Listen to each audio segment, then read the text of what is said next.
Olá, Igreja do Senhor, que a paz do nosso Senhor e Salvador Jesus Cristo seja com você e sobre você. Hoje estaremos trazendo um tema diferente a respeito de como lidar com a depressão. E desejamos fazer isso de uma forma muito simples, porém trazer a você uma ideia do que é depressão. Mas, acima de tudo, lhe informar que existe livramento para a depressão. E fazemos isso porque muitas pessoas que por muitas vezes estão passando por depressão não têm a mínima ideia sobre esta verdade. Então, a primeira pergunta que queremos dar uma resposta é para o que é depressão. Depressão ou transtorno depressivo maior é um transtorno de humor comum, porém grave. Os sintomas da depressão afetam a maneira como você se sente, pensa e lida com atividades diárias, como dormir, comer ou até mesmo trabalhar. Depressão e ansiedade são os transtornos que mais afetam a saúde mental das pessoas em todo o mundo, não só aqui no Brasil, não só aqui no nosso pedaço, mas em todo o mundo. E uma das principais diferenças entre depressão e ansiedade é que o primeiro se refere a um único transtorno, enquanto o segundo engloba várias condições. A depressão, ela normalmente é causada por uma situação perturbadora ou estressante que ocorre em nossa vida, como por exemplo, a morte de um familiar, problemas financeiros, um divórcio e tantas outras maneiras que afetam a nossa saúde. No entanto, ela pode ser provocada por uso de remédios como a Prolopa ou em casos de doenças graves como câncer, HIV, por exemplo, né? A depressão, outrora denominada de melancolia, já afeta os seres humanos há mais de 3.000 anos, então não é algo novo. E é reconhecida como um problema comum. Ela ocorre no mundo inteiro e afeta o ser humano de todas as idades. E consta que ela está aumentando entre os adolescentes e adultos jovens. Consta ainda que muitos líderes, estadistas, músicos, escritores, cientistas, artistas, teólogos de todo o mundo, entre outros, já foram vítimas de depressão, o que nos mostra que este mal não é exclusivo, muito ao contrário, ele acontece com qualquer uma pessoa. A depressão, na verdade, é considerada o resfriado dos transtornos mentais e é difundida como um sério transtorno psicológico. Muitos até mesmo, sem saber, já passaram por períodos de depressão, nas suas formas mais amenas. A depressão pode se manifestar até mesmo em um período de tristeza passageira ou após uma decepção pessoal. Nos mais graves casos, elas podem modificar o sentimento, tais como a perda de esperança, o medo, o esgotamento, o desamparo e até mesmo a disposição interior para realizar atos desesperados, como a própria morte. Consta ainda que as pessoas não reagem à depressão de uma mesma maneira. E entre os sinais de depressão nós encontramos tristezas, e estas muitas vezes acompanhadas de pessimismo e desesperança. Segundo, apatia e inércia, o que torna difícil a pessoa de dar um passo inicial ou de tomar decisões. Terceiro, apatia geral. No caso, a pessoa tem perda de energia física e falta de interesse no trabalho, sexo, religião, passatempo e tantas outras atividades. Quarto, baixa estima, acompanhada de autocríticas, sentimento de culpa, vergonha, derrota. Quinto, perda de espontaneidade.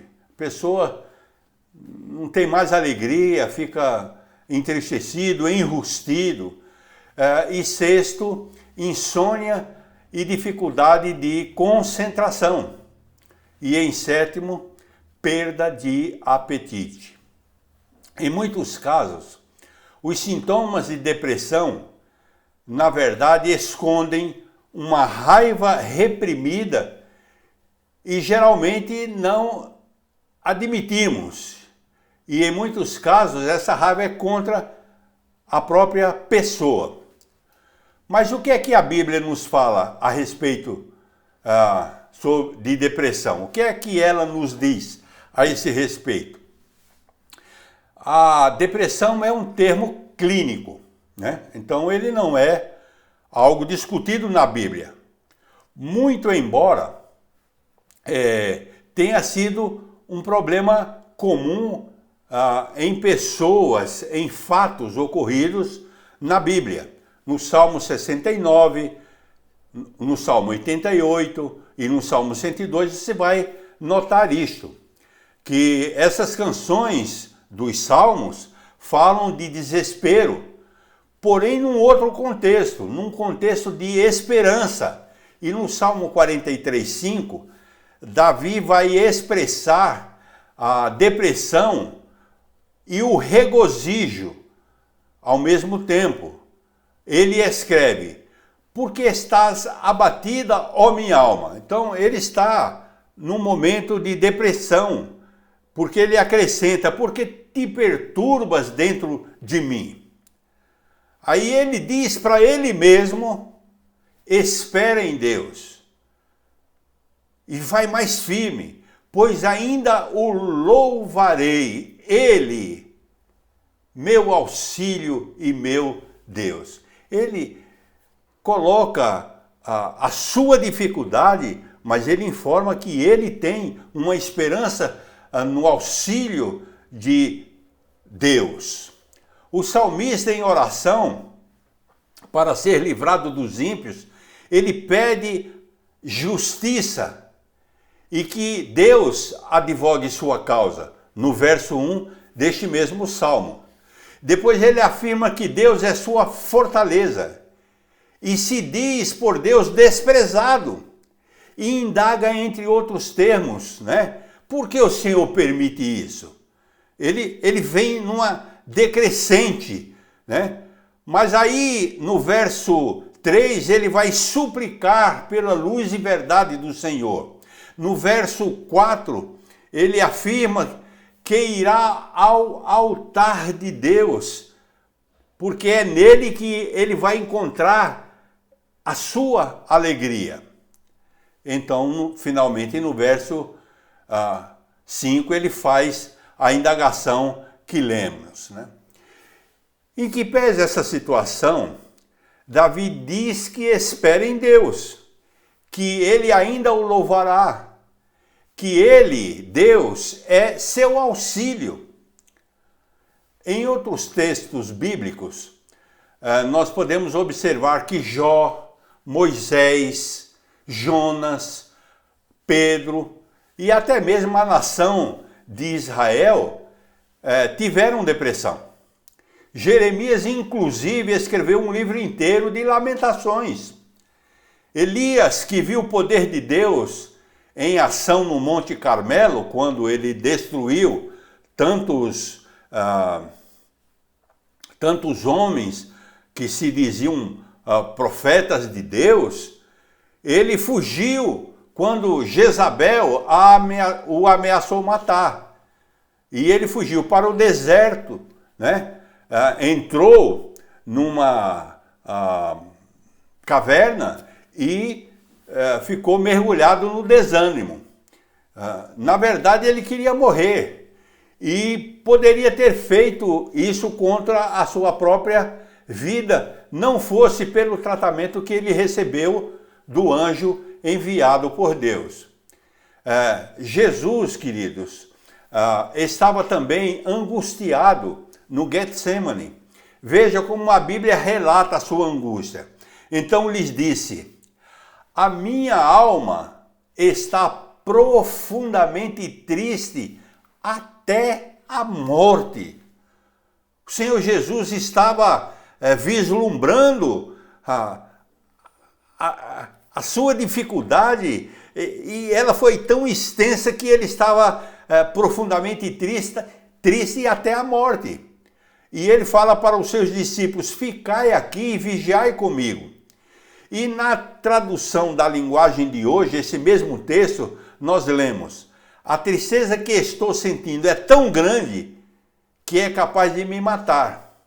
Fiquem aqui vigiando comigo. Queridos, esses exemplos acompanhados de tantas referências à dor e tristeza nos dão uma amostra do realismo que caracteriza a Bíblia. O desespero realístico é colocado em contraste com uma esperança. Todos os crentes que se afundaram na depressão acabaram superando esse problema e desfrutando de uma nova alegria. Neemias 8:10 diz: a alegria do Senhor é a nossa força. O que observamos na leitura da palavra de Deus é que ela não enfatiza tanto o desespero, que é normal nos seres humanos, mas sim na fé em Deus e a certeza de que gozaremos com Ele, Deus, uma vida abundante no céu, se aqui na terra nós não pudermos desfrutar dessa vida abundante. A oração que Paulo faz em favor dos romanos será um dia realidade na vida de todos os cristãos. E ele disse assim: que Deus, que nos dá essa esperança, encha vocês de alegria e de paz, por meio da fé que vocês têm nele, a fim de que a esperança de vocês aumente pelo poder do Espírito Santo. Em segundo lugar, nós precisamos lidar com a vida através dos pensamentos e da palavra de Deus. Então aprenda como lidar com a dificuldade através dos seus pensamentos, aonde você coloca os seus pensamentos e na palavra de Deus. Em primeiro lugar, aqui nós queremos ressaltar que não é verdade que a depressão seja resultante de um pecado ou de falta de fé em Deus. Também não é verdade que toda depressão é causada por autopiedade, ou que seja errado um cristão ter depressão. Não. A depressão, segundo os estudiosos, tem duas grandes categorias. A primeira delas é que é genético-biológico, ou seja, ela advém de alguma causa física e de uma forma simples pelo número insuficiente de horas de sono, de pouca quantidade de exercício, pela disfunção neuroquímica e pelos distúrbios glandulares. E o segundo ponto é que é psicológico-cognitivas, que é ligada à história da vida e da família. Estresse, perdas importantes, desespero apreendido e causas cognitivas. E fomos ver o significado dessa palavra cognitivo, que é uma expressão relacionada com o processo de aquisição de conhecimento, que é a cognição. A cognição envolve fatores diversos como pensamento, linguagem, percepção, memória, raciocínio. Isso faz parte do desenvolvimento intelectual de cada um de nós. Assim sendo, nós devemos procurar um médico que vai analisar as prováveis causas e dar a devida orientação a respeito, nos medicando quando necessário. Por outro lado, nós não podemos abdicar da análise e orientação médica, com o seu devido cumprimento. Como cristão, devemos olhar nossos sentimentos e, quando necessário, mudar a forma de pensar. Então, eu não posso deixar de relevar o conhecimento médico e fazer o tratamento quando necessário. Agora, quando surgem problemas e disfunções, não significa também dizer que somos inúteis ou um rejeitado, porque não fazemos nunca nada de uma forma correta. Porque muitas dessas ideias expressam autocrítica, que muitas vezes não se baseiam em fatos reais. Coisas que apenas pensamos, não são fatos verdadeiros, mas nos trazem muito prejuízo porque nós alimentamos isso na nossa mente.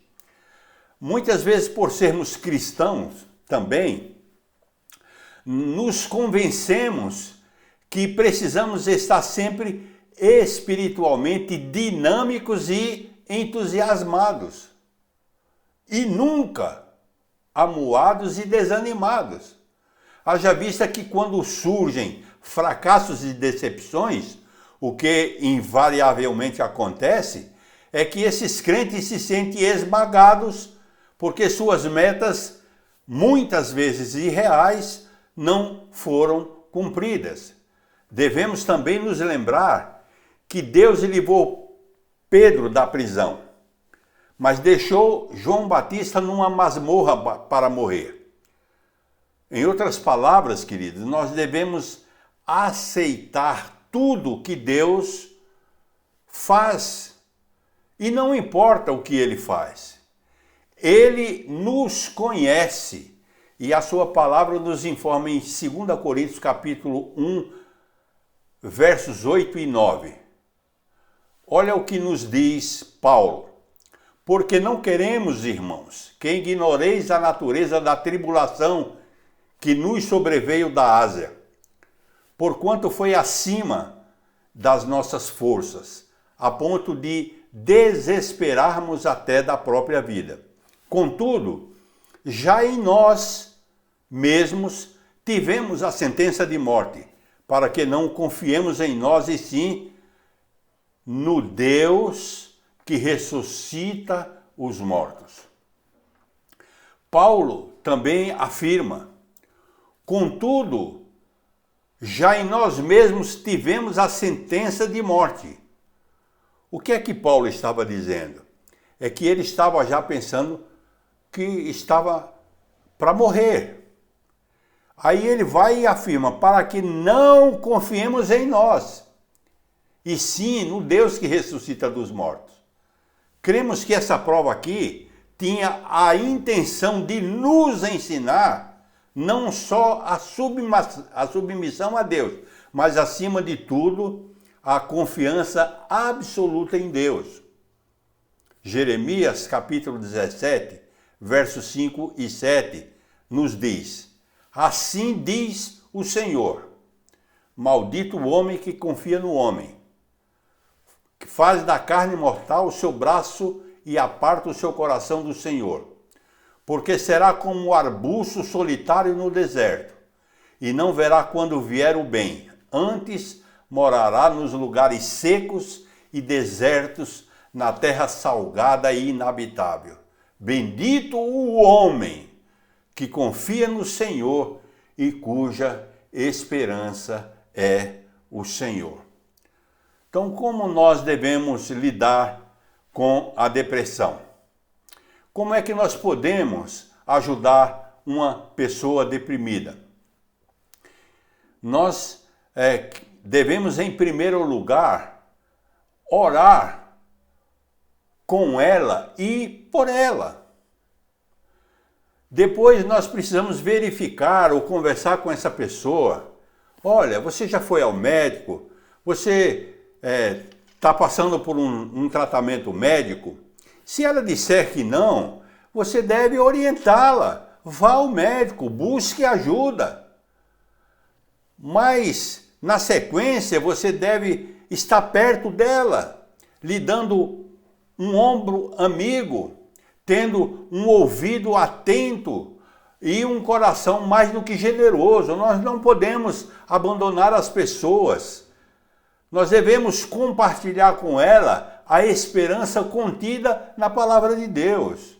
Queridos, nós somos um elo entre o ser humano e Deus, porque nós somos da família do Senhor. E nós podemos nos ajudar mutuamente. Como já dissemos, nós não podemos confiar no homem ou na mulher que somos. Pois se assim o fizermos, começaremos a confiar em nossa força e vamos nos afastar consequentemente do Senhor. É Deus que nos vivifica, segundo a sua palavra. É Ele que nos tira a alma do cárcere. É Ele que acende uma luz em nossa mente, nos dando esperança, ainda que estejamos no túnel escuro do nosso sofrimento. É Ele, Deus, que arranca os gemidos da nossa alma e nos dá um cântico novo de vitória. Amados do Senhor, devemos ter em mente e devemos praticar a palavra de Deus, ajudando aqueles que estão em dificuldade a compreenderem que, além de precisarem de um tratamento médico, precisam confiar no Deus o Todo-Poderoso. Entendermos que Ele supre todas as nossas necessidades em Cristo Jesus, nosso Senhor. Oremos. Pai amado, ajuda-nos, Senhor Deus, a vencermos aquilo que nos traz desesperança, aquilo que nos traz depressão. Ajuda-nos, Senhor, a entender que somos teus filhos, que temos o teu apoio, que temos a tua proteção, que temos o sustento vindo de ti, e que ainda, Senhor, que morramos, seremos ressuscitados para vivermos contigo no lugar que o Senhor Jesus foi preparar para cada um de nós que cremos na tua palavra. Ó Deus, ajuda-nos também a ajudar aqueles que estão passando por momentos difíceis. Ajuda-nos, Senhor Deus, a ter esperança no coração e transmitir essa esperança aos corações que estão em dificuldades. Nós te suplicamos isso no nome santo de Jesus. Amém. Que o amor de Deus, a graça salvadora do seu Filho Jesus Cristo e as doces consolações do Espírito Santo sejam sobre todos nós, Igreja do Senhor, espalhados sobre toda a face da terra. E os que creem, digam comigo, amém. Amém, queridos. Que Deus te abençoe. Que você aprenda a exercer o seu ofício de fé, transmitindo essa alegria àqueles que estão em necessidade. Tenham uma boa continuidade da semana, no nome santo de Jesus. Amém.